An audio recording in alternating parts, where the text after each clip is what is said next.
I need you to commit to being too expensive for your self-doubt and the self-debt that you have. It does not control you, you control it. And that is a part of knowing yourself and starting there. So for those of y'all in the US, I know daylight saving time just passed this month or last month, but just how you spring ahead that extra hour, let's just spring into being debt-free, because, or at least not allowing debt to control our mind, because essentially it shouldn't stop you from doing what you need to get done. And reason why is because there's always going to be some sort of debt that is going to allow you to use as a tool to help benefit you. And that just comes with, you're simply always going to owe. When you own, you owe. And knowing that most people are just too cheap to even get rich. And that was a post that I seen on my girl's Instagram, Joy Hunt, shout out to she. But most people are just too cheap to even get rich. So what does that mean? Too cheap to even invest. And let's be very clear, because there's a different definition between frugal and being cheap. Essentially, the difference is when you're frugal, you are conscious of your money. You're conscious of your spending. You're conscious of the resources that you invest in, and it's not extravagant or overboard. But when you just cheap, when you are just cheap, that just means you don't like to spend money at all. Like, not on yourself, not on other people. Nathan, extra honey mustard on the frank. Literally meaning you will rely on the most inexpensive thing when you go out, when you are looking for things, just because you don't want to spend money. Those are two separate things. All right, so y'all let me know. Drop cheap in the comments, drop frugal in the comments. Which one are you? There's a difference in the two, but when it comes to debt, of course, I have the plug for it all. I'm talking about Big Financial Advisor. So make sure y'all drop debt in the comments if y'all want to get access to my financial advisor. But essentially, debt is actually a tool used to get an asset. For example, picture me this. You have a house. You want to buy a house. You get a mortgage. Your mortgage is technically debt. But now the house that you have, if it's used as an investment property, that is an asset, right? There are fine tunings to what I'm saying, right? If you dive deeper in knowing how much what costs and the actual ROI and what you're using it for, yes. But the key point is you can now leverage. That is what debt allows you to do. It allows you to leverage time. It allows you to leverage resources. It allows you to leverage money, so that way you can put it in the right place for the best time. Okay, the best time. But what has to change first is your perception. The way that you look at debt, the way that you see debt. I mean, look at this video here. Dave Ramsey says, cut up your credit cards, get out of debt as quick as possible, and avoid debt at all costs. Right or wrong? Wrong. All debt has two personality traits. You have productive debt and you have destructive debt. Destructive debt is for consumables. It is living beyond your means. It is the luxury stuff that you can't afford. But there is productive debt. It is debt that is going to allow you to generate additional cash flow or to build net worth. It could be Facebook ads or Google ads that you put on a credit card that you're going to get a multiple back on. That's good debt if managed properly. And I love that video because it breaks it down ever so simple, ever so elegant, ever so cutesy and mindful. But essentially there's good debt and there's bad debt. Now that good debt is what allows you to cash flow. You're leveraging it for cash flow. That bad debt is buying stuff that you know you're not generating any income from, and it's either for social status or just to make you feel good for that time being. Knowing the difference between the two is what actually allows you to be constructive or destructive in your actual realm of debt perception. So looking at it, matter of fact, I have a chart from me and my mentor when we were discussing it in, of course, a class, because we are educating ourselves as much as possible. Again, drop debt in the chat if y'all want access to my financial advisor. I'm talking about life insurance policies. I'm talking about infinite banking. I'm talking about wealth on wealth on wealth on wealth. You have to start somewhere. So make sure y'all drop debt in the comments below. But take a look at this chart. You see the good debt. You see the bad debt. You see it explained. And so this is just, again, to put it in front of you that the perception of what you see allows your actual vision, which we're going to talk about at the end of this video. So make sure y'all stay to the end, because that is my favorite part. Knowing that how you see the actual debt is exactly what is going to come from it. And so those debts that you're doing for vacation, those debts that you're just putting for bills to be taken care of, those debts that you are just accumulating time and time and time and time after again, that don't have cash flow, but you're more so just creating a space for it to be collected, that is bad debt compared to your good debt, where you are investing it into the mentorship to learn a skill, where you're investing it on your credit cards to purchase a business, buy a business, or even hiring a team. So that way you're hiring more hands to generate more income for you at a faster rate. But it's all about how you perceive and see that for yourself. If you don't see yourself doing that, then how could it ever happen? That perception is very, very important. And let alone perception, I mean just the intrusive thoughts alone that you can have on a daily basis. Why are you so stressed about debt? And the US can't even afford to pay their own debt. Like, you don't see the US freaking out? I mean, I don't wake up and watch the news because that is just terrifyingly depressing. But you get what I'm saying? They are still going through emotions. They are figuring out options. They are figuring out solutions. So what is it that you want to mentally and visually allow yourself to see from your debt? Declare that now.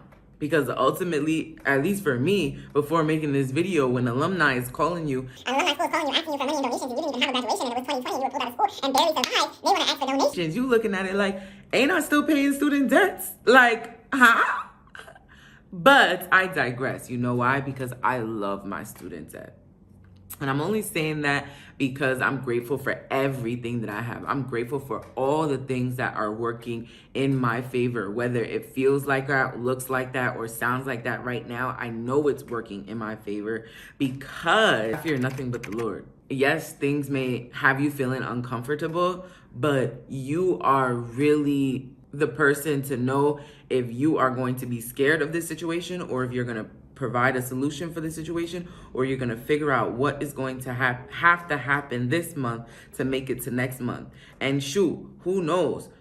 You can have bills and all these things taken care of for 1 month, and then after the 1 month, you figured out the method, you got your cash flow, you know what you're doing, and now after 3 months, you got all your bills paid for the next 3 months, and then the next 5 months, and then the next 7 months, and then the next year you have your bills paid in advance. But that all comes from not being scared, not being fearful of debt. Because debt is an actual tool that you can use for leverage as long as you're using good debt, okay? And trust me, I get it. The fear, I understand. Because I'm a pay in full type of girly. I like to just pay it. Ain't nobody asking me no questions. You owe this. Here's the interest, this, blah, blah, blah. And I'm just sitting there like, just take this now. Whatever. I'll make it up. Just work extra hard to rebuild. But it's like, that is not maximizing your leverage capabilities. That is not allowing you to break up debt as an actual asset. Using it to your advantage looks like doing payments if you know that the lump sum that you would have to pay is going to hold you back from this week, this month, or the year, if it's that big of a lump sum.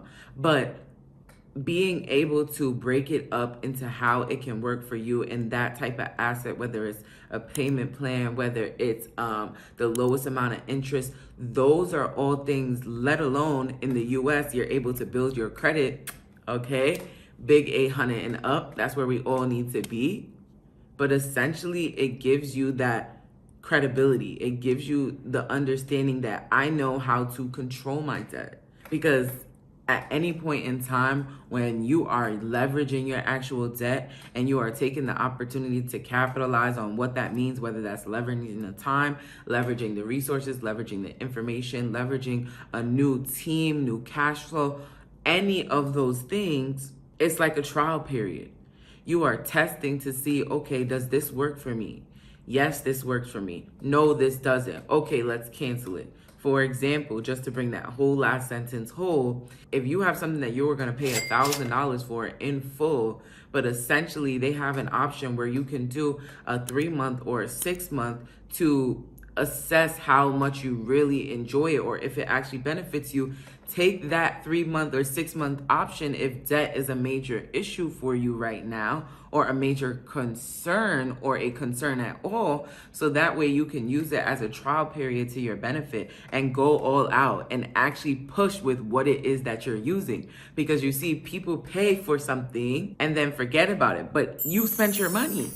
That's the debt.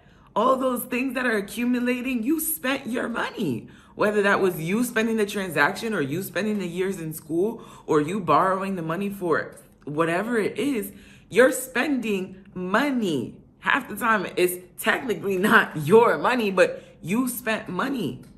And then technically it is your money if you gotta pay it back. So you spent money that you have to pay back. And so whatever strategy you choose, right? If it's that paid in full, if it's the payments, if it's a 3-month option, if it's a 6-month option, if you're doing this amount to get this result, just know that your strategy provides you structure to take you away from fear. Far away. Far away. Because we should only fear the Lord.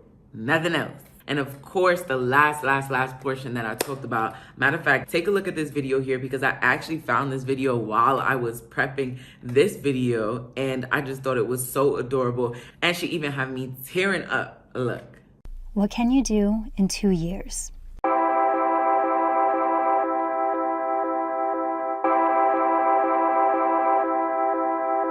As the new year approaches and we start planning our goals, think about your game changer.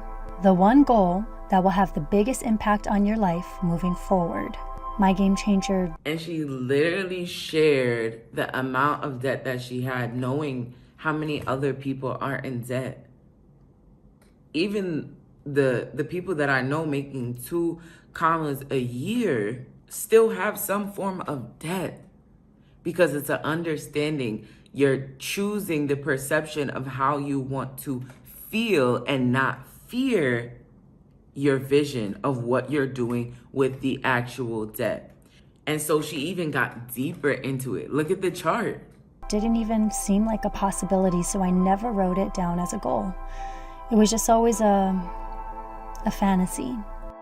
And then Luke, my second adopted son, needed to have emergency surgery, and I couldn't afford it. If it wasn't for my boyfriend, Luke might be dead. After that, I vowed to never put myself and my family. Okay, we talked about cash flow, and that is imperative. The debt that you're using it as a tool is the reason it shouldn't stop you is because it allows you to provide more cash flow. It allows you to generate more income. And that is very clear. If anything else you hear in this video, your debt does not control you. You control your debt by creating more income, more cash flowing assets, more abundance starts with your vision. And so she had a very clear vision of paying off $200,000 in debt, within those 2 years. And she did that. And you can do it too. Because I know somebody, for example, in our mentorship, she essentially got funding. It took her about a month to get funding. She finally got the funding, which she was supposed to use for mentorship so that she could buy a cash flowing business that would generate her income literally month 1 on top of the income that she had already, which is also key. Be careful with how you are leveraging your debt if you have no income to start. You want to make sure that you have some sort of income to balance out any minimum payments, to balance out any gray areas. But essentially, she got funding, and guess what happened? She went on vacation. She went on vacation and said, no, this is what I need to do, X, Y, and Z. I need to be there. I need to do this, my family, whatever.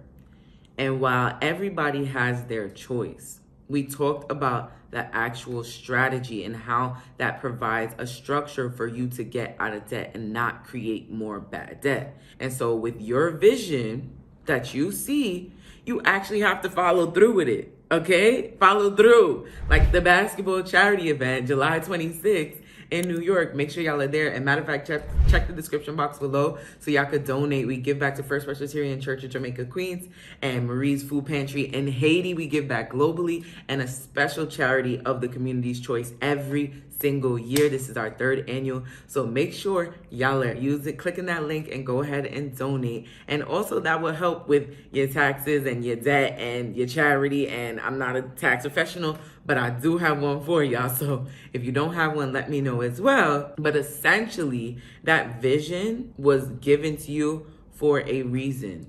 Nobody convinced her otherwise. She made up her mind and she stuck to it. But I need us to be like that for business. I need us to be like that for leverage. I need us to be like that for cash flow. I need us to be like that for legacy. I need us to be like that for an empire that we are building, okay? Because sometimes when you are supposed to move in the right direction, when you're supposed to move in a new feeling, something that does make you uncomfortable, you end up choosing being comfortable just because of how it feels. But then that's when temptation comes, like a vacation. That's when distractions arise, like paying for a new car and you don't even have a house, or you don't have cash flow lined up. And those are just random examples, but essentially you don't want temptations and distractions to come in just because you're choosing to be comfortable with the fear and lack of vision. So make a decision on your vision by allowing value in your journey. The debt does not control you. You control the debt. You set the payments. You allow the cash flow to come in. And allowing the cash flow to come in means that you are aligned with your actual spiritual journey. And of course, y'all know if I pick up the book with the golden pen, I gotta put y'all on, because it literally says, if we delight in financial success or washboard abs or highly accomplished children, he makes no promises. But when we make God the utmost delight of our life, he gives us the desires of our heart. So having a solid body, the center of your life, or having your kids be so perfect that they are doing everything that you ask, the center of your life, actually takes away from allowing God, Jesus, to be the full desire of your life, so that way he can give you the utmost pleasure, the utmost joy, the utmost rewards that come with all of this. And so I need you to commit to being too expensive for your self-doubt and the self-debt that you have. It does not control you. You control it. And that is a part of knowing yourself and starting there.